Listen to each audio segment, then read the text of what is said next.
নমস্কার বন্ধুরা, আজকে নিয়ে চলে এলাম কড়াইশুঁটির কচুরির একটা দারুণ স্বাদের রেসিপি নিয়ে। দেখিয়ে দিচ্ছি, দেখো পুরটা একটু বাইরে ফেটে বেরোয়নি, কিন্তু ভিতরে একদম ভরপুর আছে। এই প্রসেসে করলে পুরো পারফেক্ট হবে। আমি এবারে প্রথমে নিয়ে নিচ্ছি কড়াইশুঁটি, কাঁচা কড়াইশুঁটি নিয়ে নিচ্ছি আমি মিক্সি ব্লেন্ডারের মধ্যে, আর দিয়ে দিচ্ছি কিছুটা আদা কুচি। আমি এভাবে মিক্সিতে এটাকে ব্লেন্ড করে নেব। একটু জল দিয়ে দেবো প্রথমে, দিয়ে আবারও একটু ব্লেন্ড করে নেব। এইভাবে কিছু সময় ঘোরানোর পরে একদম স্মুথ একটা পেস্ট তৈরি করে নেব। এইভাবে দেখো একদম স্মুথ পেস্ট। এরকম করে আমি সবটাকে পেস্ট বানিয়ে নিয়েছি। তারপরে আমি নিয়ে নিচ্ছি একটু কড়াইয়ের মধ্যে গরম তেলের মধ্যে আমি দিয়ে দিচ্ছি হিং হাফ চামচে। তারপরে আমি দিয়ে দিচ্ছি ব্লেন্ড করে রাখা কড়াইশুঁটি। এর মধ্যে দিয়ে দিচ্ছি আমি একটু হলুদ, আর দিয়ে দিচ্ছি স্বাদ মতন লবণ। তারপরে এটা আমি ভালো করে কড়াইয়ের মধ্যে এটাকে ভালো করে এভাবে লো ফ্লেমে দিয়ে আমি এভাবে খুন্তি একভাবে চালিয়ে যেতে হবে। তারপরে আমি দিয়ে দিচ্ছি স্বাদ অনুসারে একটু চিনি। আপনাদের যেভাবে মিষ্টি পছন্দ সেরকম দিতে পারেন।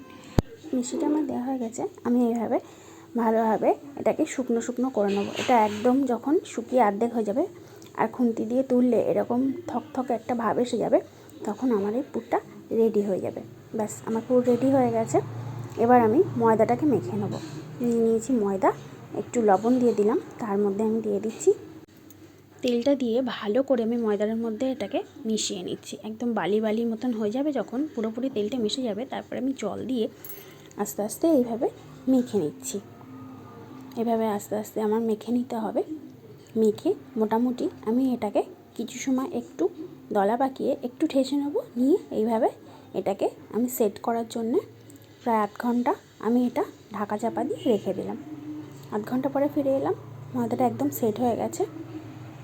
বলতে ভুলে গেছিলাম, এটার মধ্যে একটু তেলও মাখিয়ে রাখতে হবে। এভাবে হয়ে গেল আমার। এবার আমি একটা একটা করে লেচি করে নিচ্ছি। যেরকম সাইজ আপনাদের পছন্দ সেভাবে সাইজ করে নিলেই হয়ে যাবে। তারপরে এইভাবে আমি গোল গোল একটা বাটির মতন, একটা খিলির মতন করে নিচ্ছি। করে নিয়ে মধ্যে আমি পুর দিয়ে দিচ্ছি। পুর দিয়ে ঠিক এইভাবে পুরগুলো মুড়তে হবে।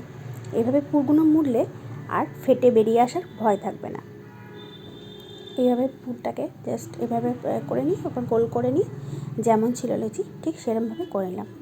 এর আমি আরেকটাও দেখিয়ে দিচ্ছি। এইভাবে আবার আরেকটা পুর নিয়ে নিয়েছি, নিয়ে এইভাবে আবারও এইভাবে ঠিক এভাবে ঠিক একদম এরকমভাবে করলে একটু ফেটে বেরিয়ে আসবে না। ব্যাস, এরকম করে আমি সবটা এবার করে নেব। তারপরে আমি একটু তেল নিয়ে আমি এইভাবে বেলান চাকির মধ্যে নিয়ে নিয়েছি। এবার এটা হালকা হালকাভাবে প্রেস করে আমি বেলে নেব লুচির মতন করে। খুব বেশি জোরে প্রেস করলে পুরটা বেরিয়ে যেতে পারে, ফেটে যেতে পারে, সেই জন্য খুব হালকা হাতে প্রেস করতে হবে। এইভাবে আমার বেলা হয়ে গেল। আবারও আরেকটা বেলে নিচ্ছি। ঠিক দেখো এরকম হালকা হাতে, বেশি জোরে প্রেস করা যাবে না, হালকা হাতে আস্তে আস্তে করে প্রেস করতে হবে। এইভাবে একটু একটুভাবে প্রেস করে বেলে নিলে একদম পারফেক্ট হবে, আর কচুরিটা থেকে ফেটে পুরটা বেরিয়ে আসবে না। আমার বেলা হয়ে গেছে দুটো। ব্যাস, আমি এবার দেখিয়ে দিচ্ছি। তেলটা মোটামুটি আমার গরম হয়ে গেছে। তেলটা যখন বেশ গরম হয়ে গেছে, এবার এর মধ্যে আমি দিয়ে দিচ্ছি বেলে রাখা কচুরিটাকে। এইভাবে সাইড থেকে একটু তেল তুলে তুলে দিলে সুন্দরভাবে কচুরিটা ফুলবে। এইভাবে দুপিঠ আমি ভেজে নিলে তৈরি হয়ে গেল আমাদের কচুরি। আবারও আরেকটা করে নিলাম। এইভাবে আবারও তেল এইভাবে সাইড থেকে তুলে তুলে দিচ্ছি, তাহলে ভালোভাবে ফুলবে। ব্যাস, আমাদের রেডি হয়ে গেল ফুলকো ফুলকো কচুরি। কেমন লাগলো অবশ্যই আমাকে কমেন্টে জানিও। রেসিপিটি ভালো লাগলে অবশ্যই আমার চ্যানেলটাকে লাইক করে সাবস্ক্রাইব করে দিও।